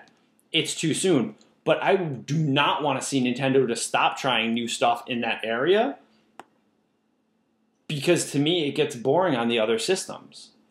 You're worried about the controller for the other systems? Fuck yeah. I'm not. Really? Fuck yeah. That makes no sense to me. I'm more worried about what they're putting into The system? Because to me, I don't see anywhere the systems can go from here.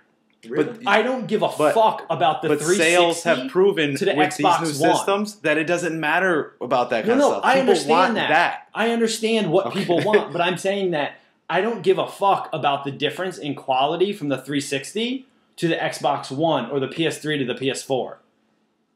I don't care. Well, the general consensus is that They do, and that's people fine. agree with But that. I don't care. But you bought So- both. I do, Like- but I'm going to buy the newest fucking phone. That doesn't matter. That's not the point. That's just who I am. This isn't to be like, trying to provoke you or anything else. No. But when you have the option of a game that is just gorgeous, Yeah. in comparison to a game that is slightly less gorgeous, No. and the one below that, Yeah. same gameplay, same Right, story. but what I'm hoping and I want through other innovations is that they don't have same gameplay. So I'd rather have a slightly less gorgeous game with different gameplay or different ways to do things instead of... So let me put it this way. So let's say in Hardlines, Battlefield, right? My game on the screen stayed the same. And my scanner became my gamepad or became something else. Like maybe it connects to my phone. Maybe it connects to my tablet. Project Morpheus. Whoa. VR. No, that's VR, going to be the next yeah. step. Like, because they're using Project Morpheus. I think they've used a couple games with, I don't know why it's funny we're coming back to this, but they're using them with the PlayStation Move controllers. Oh, God. But from what I've seen, from what I've heard, it actually works. Well, because they need to One figure hand- out where you are. in the Exactly, room. which I thought was interesting, Yeah. and I think that's going to be Yeah. kind of the. I think we're right now they're able to do VR. We're They at the just point can't do it in well. life. Well, they're probably going to get better at it. I mean, Yeah. you've seen like a lot of things like that Gravity game. Yeah. Not Gravity. It's not Gravity. It's called, what's that game called? It's like the movie Gravity. Damn, I can't think of that name. That's already a letdown. Yeah. I don't think it is, but that's innovation. But that's what I'm saying, I was though, talking is about the I movie. rather... Oh. I never actually saw it. It is I'd a rather... Expecting more. Yeah, that's a I'd letdown. rather... So I'd rather better or different ways of doing things or a better, different way of giving me the story than better graphics. 100% I'd rather that. So I rather them focus their time on it. Like, and I get the conundrum because it's a business at the end of the day and they have to make money and they have to cater to the here and now, and I get that. But that doesn't mean that's what I want. I understand that. But my hopes and dreams and future and all that shit is that we get to the point of there's other way of doing things. So back to like scanning and finding shit.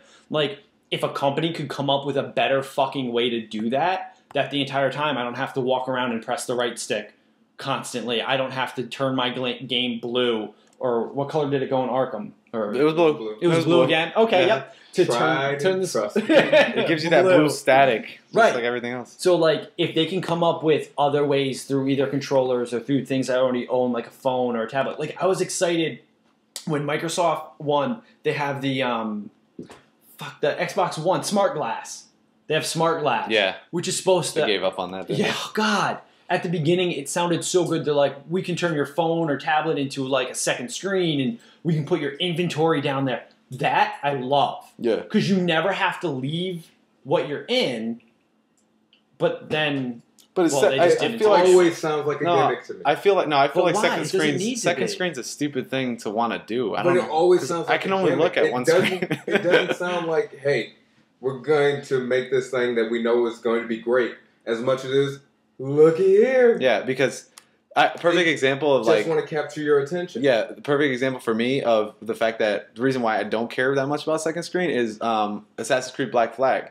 The second screen that they used for that was on my iPad, and it was like navigating and telling me where it was basically like my map for the whole thing. No. And I was like, at first I'm playing, I'm like, oh, this is cool, but as it becomes something that you don't want to look at. Like it doesn't matter, you know what I mean? Because you can only have your attention on one thing. So Yeah. why do I need two screens to do that? You know what I mean? So I like that idea of it, but I just think I don't know, when you try to do too much with it, it becomes something that you're gonna waste time with. So Yeah. like. But so Stop then, trying to do that. It's so just like the blue next- screen thing. Stop trying to do the blue screen thing in every single game. Don't put that shit in. Like, do something that So impacts gameplay. what do you guys want in the next round of consoles? So what would make you upgrade from where you're at? So if you want to talk resolution, all that bullshit. So we're already at 1080p. We're already at 60 frames per second. Not until you get above 55-inch screens can you really tell the difference from your average couch position for getting above 1080p with your naked eye, right? Yeah. So that doesn't matter. So where do you go? What's your next step? You want me to be completely honest? I think they've already figured it out. You think VR? No. No. I think the gaming companies have figured it out by saying, all right, it's Halo 5. You want to play it? Buy a new console. Yeah, that's true. I guess. Yeah. But to me, that's sad and pathetic. That's not what I want. And I get it's a business thing. Like I'm not denying the business part, but like to me, that is shit. It's the same thing we've done for so long. But it's Do not. you want to watch better definition television? Right. Outstanding. But you're not get a new television. But you're not getting anything better. What you basically just said is if you want to play a new entry in the same franchise, you need a new console. You didn't say it looked better. Well, I guess the premise was that it is better. But it's implied. But what I'm telling you is physically, you can't tell. So, like, a great example. Not yet. No, a great example. Samsung put out the Galaxy S6, right? Mm-hmm. The phone has the best pixels per inch of any phone ever, blah, blah, blah, blah, blah. Sounds amazing.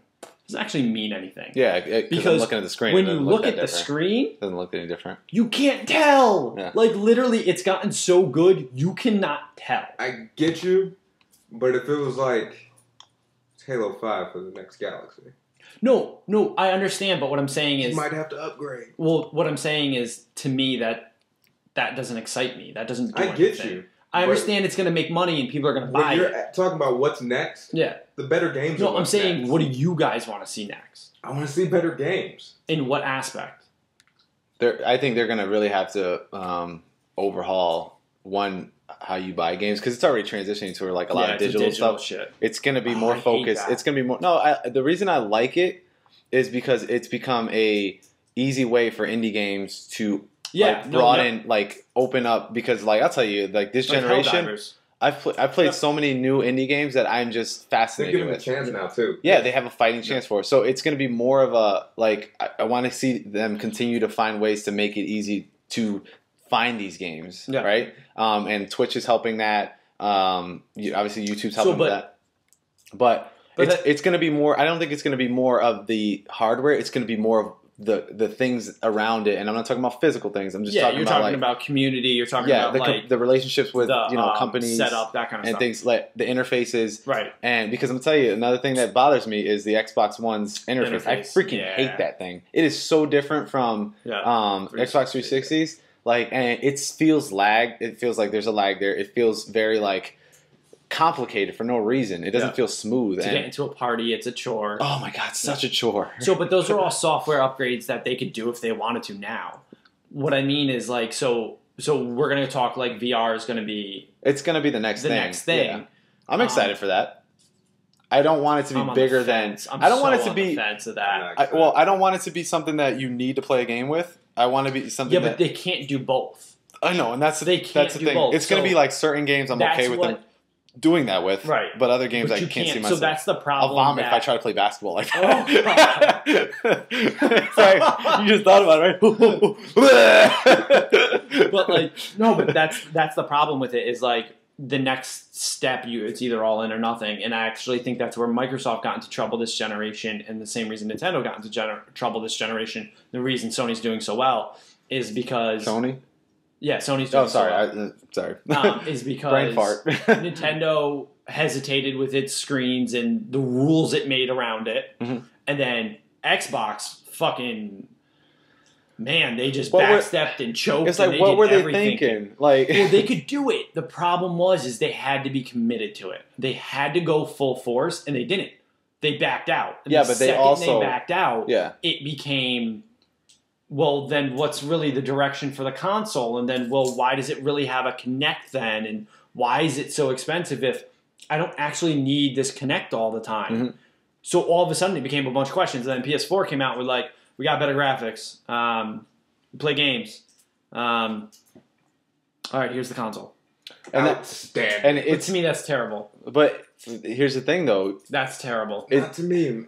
No, I get that, but to me, I as get you. the way I am as a consumer, that's shit. I No, hate that. it's for me. It's not a matter of it being shit. I think for me, it's a matter of did they do enough research to say this is what they want? Right? No, because they right. didn't. Because honestly, think about it. They made it so that way you can go back and forth between cable. Cable's going away. well, Like, you know what I'm saying? It is. Yeah. Like, whether there's gonna be a point where Yeah. probably by the time the Xbox One like really, it's not gonna. You know what I'm saying? Stuff like that. Okay, the Kinect is essential to this, Yeah. right? But game developers back were out. not making games based on it. Think about how many games were in development while this stuff was getting made, and they're like, "Sorry, we can't do much with the Kinect." Like, Well, no, developers were smart. Developers came out and they leaked that it was going to be higher res on PS4, and they did that shit. And they basically forced Microsoft into being like, hey, you can use all the power. You but don't have that's to use Kinect. Microsoft's fault for thinking this is what we want. And I get that they're trying to innovate, No, but you got to do that's- more market research That's the to say, okay, dumbness they of would the want this. public. It's not because you're the reason you're making this stuff Yeah. is to generate to want people to Yeah, buy to your buy it, stuff. And if you're trying to make something that's too different that you can't just all like go So 0 to 100 with what it and Right, say but it's this the is what same- you want. It's the same thing I said about Nintendo, where Nintendo failed, and it's made it so the third parties are harder to develop for them. Okay. So the same deal with Xbox One and PS4 was Xbox One made it so you had to use the Kinect, right? Yeah. So it made the power and everything different than the PS4, correct? Yeah. So now they have to develop the game differently for the Xbox One, which third parties don't want to do because it takes away from their bottom line. So if I have to spend an extra 3 months with a different fucking team making it for your console, well, fuck you, that takes away from my bottom line. I don't want to do that. Okay. So they come up with other ways to do it and came up with workarounds for it. Well, I guess for me, all the more reason that you don't make something that innovative and essential, like a No, core I get part that. of that. For business reasons, I get Make that. it something that is an accessory in that regard. You know what I'm saying? For that, though, I hate it. Okay, But- fair enough. I'd rather the innovation. I'd Let me- rather try something different. Let me try to put it this way. Yeah. Jay, Yeah, in the next year and a half, is there any game you're extremely excited about? there's tons of them. Give me 2. Metal Gear. Oh, God. How do we get? No. Metal How did Gear. we get here? Batman. Definitely Batman. Okay. I'm really excited Yeah. about Batman. I am excited. Hey, it just got pushed back. I am excited for Zelda, though. I am excited Yeah, for That's Zelda. for 2 It games. got, Well, it got Zelda's pushed one of back them. a couple months maybe. That's not next 2 year. games you're excited for in the next year and a half. Can't take mine. Go. Oh, man. Let's see. I'll probably end up playing The Witcher 3, Witcher 3. which got maybe next month? Yeah, it's next month. They haven't changed that Month yet. and a half. Yet. I said yeah. I gotta stop doing that. I was going to say probably a Zelda. Star Fox. Star Fox if it's real. You don't think it's real? Well, Or the date? The date. Okay, I don't know fair when. enough. I don't know when it's actually going to come out. You excited for The rest Assassin's of Creed? yeah, I hate Assassin's Creed. Halo will be give or take. Where are you going? I hate Where are you Metal going with this? I know my games are completely irrelevant in this. Yeah. From the games you named, why are you excited about them? So for Batman, the continuation of that Blue that screen. franchise, the blue screen, blue screen. Can't get enough of that. Game, like I love the combat system. I'm excited to see what they do with the car, and the other one. It's mainly like I would say that all that stuff is. I'm excited with what they're doing, in the game and stuff like that. So, yeah. That was just. Well, I think you talked about one game. No, I talked about Batman and freaking. What was the other one I mentioned? It's a lot going on. Metal Gear. Metal Gear, I yeah. didn't think you talked. All right. Yeah, the continuation of those Yeah. stories. And, well, Okay. hopefully the ending of this saga. Because Oh, I do want. Never ends. I It's want just gonna Metal be Gear to be done questions, with. and you And- know it. I'm fucking done with So Metal from Gear. the games you mentioned, why are you excited about them? The Witcher, just to see kind of where they go with it. Do you want your beard to grow? Yeah, you can grow your beard in The Witcher. Yeah. It's a thing now. Do you have to shave it? I wonder. I want to How see long where can you get? they go with it. They've made good games in the past, like Witcher 2 was very, very good. And then I don't think you get much of a Zelda experience anywhere but Zelda, except for the Ocean Horn. Ocean Horn. If anyone what is hasn't that? played that Ocean Horn, What is that? it's a Wind Waker ripoff. Like straight up, just rip. Like What is it on PC? Yeah, like you sail between places, like you wake up and all of a sudden the island was attacked. Like it's straight up rip off. Anyway, not the point. I like what they've done, and I want to see if they continue it. And then, well, there's just those two. Yeah, it's just those two. For the games that the two of you mentioned, the consoles of today, yeah, and the features given to you by consoles of yesteryear, yeah, other than graphics, yeah. is there an innovation for these games that is different from what you've seen before in consoles? Not necessarily, but I think to his point, you don't know what you want. I get what you're saying. Until they try to push it to you. What I'm trying to get at is I like what I want out of the next consoles, better games. Give me consoles that can produce and... But when you talk better games, are you talking like better frames per second? Are you talking more enemies on the screen? Are you talking better AI? Are you talking... I guess all of those. Like, what to you is a better game? So is Fez a better game? Because that motherfucker could have came out like 7 years ago if someone thought of it. Fez, you know what Fez is? It's okay. It's a platform. Okay, it's a platformer. It's a that is Fez. That is Fez. No, he's not a game. He's not a game. Are you talking like? So are you talking like a Shovel Knight a better game? Are you talking AAA better game? What is a better game to you? Because to me, I love Captain Toad's fucking game, where it's just an adventure game. Captain Toad. Love RPGs. But that could have been done years ago. Love RPGs. Love action adventures. Lower res. Realize what you've been trying to realize. Because whenever you hear about these guys developing games, and they talk about it, we couldn't make the world look the way we wanted it to. Couldn't do it. We couldn't make the game as big as we wanted it to be. We couldn't give you all the things that we wanted to give. But that doesn't make the game a bad game. Not at all. But that doesn't make it a worse game. If you can give me a console that better gives them the availability to make the game they want to make. In my opinion, that being better games. Not games where they said, we can't do this, we can't do that. It would have been nice if we could do this. If you can do that, I'm happy. Okay, but then that's just a pipe dream. Like, that will never get realized. Because, so, that's the same thing as, like, we look at my phone, right? And it does amazing shit. Like, straight up. Like, at the point we're at, it's fucking amazing. But it could be better. And it could always be better. And it can always have a better You want to see an end to the game. But what I'm saying is they don't... Development. No, but what I'm saying is just because the AI is a little better and it hit more monsters on screen and that kind of thing, doesn't mean a game that is made today can't be the same amount of fun or the same amount of replayability because of other factors. I think, like, the way... I think the way that... it's just... We just want two different things. Is you want, like, an increase of what's there. I want the unknown. I want the experience I've never had. Yeah, I want the experience. But you don't know what it is. That's my point. I want the experience I've never had. You're absolutely right. I might hate it, but I'm okay with that. I'm so okay with that. I'm not okay with hating stuff. I hate when I hate stuff. No, but I want to try it. I want to be able to try it. I want to be able to say, like, this was an experiment. Maybe they failed in X, Y, and Z. Maybe they can fix it and make it better. But I'd rather that route than, so great example, than the show having different color grass on every stadium.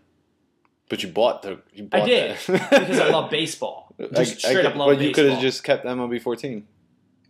Yep. Or 13. But why didn't you? 12. Well, they stopped updating. 11. Well, 10. Yeah, but that wouldn't affect your gameplay. You could still be playing. But they stop updating players. They don't add new ones anymore, that kind of stuff. I basically buy roster updates. Okay. But what I'm saying is, like, I'd rather some leap into some unknown, which clearly I don't have the answer either, but some leap into an unknown that might work as opposed to the same tried and true. Yeah, but for them, it's not. Sludge. It's not. No, and I get it. It's not a business decision. No. Call my game sludge. No. Why you gotta call things I like sludge? All the feelings I have about Nintendo is sludge. I wouldn't do that. No, but I get what you're saying. But for them and for you, for that matter, a lot of it isn't you just not knowing. It's for them. It's making calculated. Right. So it's them. Doing testing and seeing what people want to see in games and stuff like that. So it's not an unknown. It's as they continue to make better consoles that can do more, they say, okay, now that we have this, what do you want to see in the next go around, right? Yeah. So it's not like they're like, I just think sometimes they put these weird thoughts into like, this is going to be the thing. Yeah. And I guess to your credit, the Move was like that and the Kinect is like that, right? But for me, those didn't make that. So bad. I know, I did too. They didn't want to. I did. Even they knew that it wasn't going to be an automatic essential thing, so they made it an accessory. Well, they made the Kinect an essential thing at first.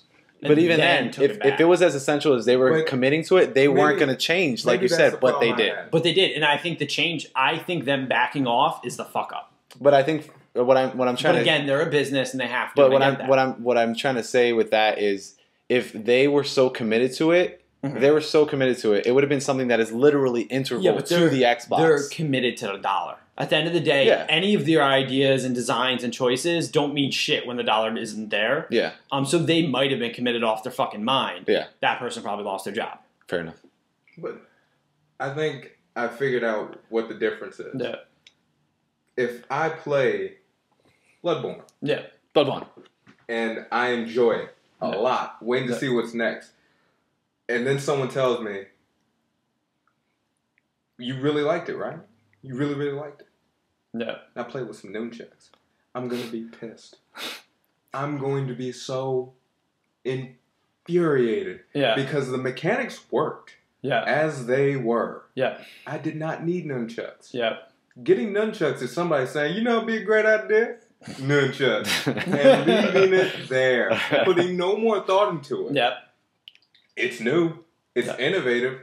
Unnecessary. But the idea is that wasn't. Oh god. Get new games for the innovation, or you come up with new ways to. So a better example would be, hey, let's play Mario Party 6, right? Well, we all have a square on the screen, and we're all going to determine and fight each other, right? And now you go into like Mario Party 10, and you're like, hey, let's play each other, except that asshole over there can control what happens in the maze, or can control the overall world while we all play in it. So it's actually, so I get that part of it. You don't want a gimmick applied to a tried and true method. I get that, which I would harken back to why they have all the old controllers and all that stuff that's still compatible, because then, well, you can choose what you want to play with. But when you get into a different game where they can make it that, hey, maybe that fifth person, or maybe you have two people in that third person can be a different role in the exact same game. So I'm not asking them to take baseball and make me swing the Wiimote. Been there, done that. That's Wii Sports. what they wanted you to do. But not for every game. I get you. They have games that did that, but they had the other games as well. And they had other control schemes that you didn't need to do that. They did. I'm not saying they didn't. So what I'm saying is, why can't there be more than one option? That's what I want. I want options. I want choices. That's why I have a PS4, an Xbox One, a Wii U, a 3DS. I had a Vita. I have a gaming laptop. Like, that's why I have all that, because I want options. I want to be able to play what I want to play, how I want to play, when I want to play. I don't want, like, hey, guys. So think about it this way. I don't want, like, hey, guys, I have this game called Bloodborne. But, you know, I don't really believe in DualShock. So you're going to have to use the D-pad plus one analog nub. Like, that's not what I want. I want an option. Mm-hmm. I want 7 different ways to play that fucking game. And then I get to choose what's best for me, not you choose what's best for me. I want option. So that's why I like it. But I don't think of games that way. I think of games as in the design of, I'm designing a world, I'm designing a story, and I'm trying to present it to you. Yes. It's like... So you want to play it the way they intend you to. Yeah, to get the best out of it. To get the best out of the game. I've never, like, come up to a game, watching it, why isn't everything purple? No. That's not what they were going for. You've never played a game on a PC and thought, why can't I do this? Why can't I do that? Why can't I use a controller on this game? Why doesn't it have controller support while you're using WASD? You've never thought that?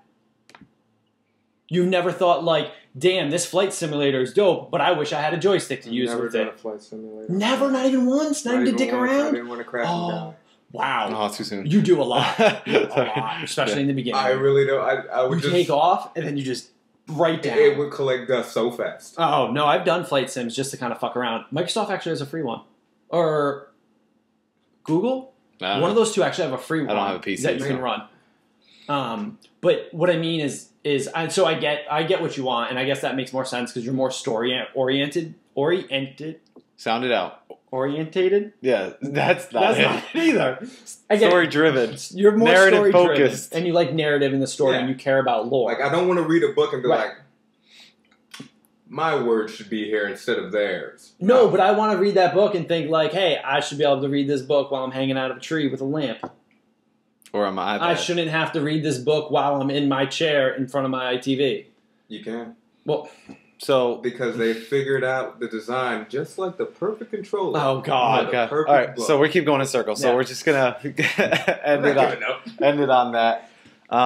So kind of wrapping up. Just want to say thank you guys for listening to us. Once again, I'm Jason. I'm on Twitter at JROC28. It's JRock28. And Levar is at, what are you at, Levar? Focused on games. There it is. Focused on games. If you can spell, you've got it done. Shit. Phil, what are you at? Phil G 1117. 1117. You have such a hard time with that. I do. You should change it. So yeah, once again, this is Last Level Gamescast. Thank you for taking some time out to listen to us. We will be back next week with some sort of thingy, majiggy. But thanks again, guys, for your time, and see ya.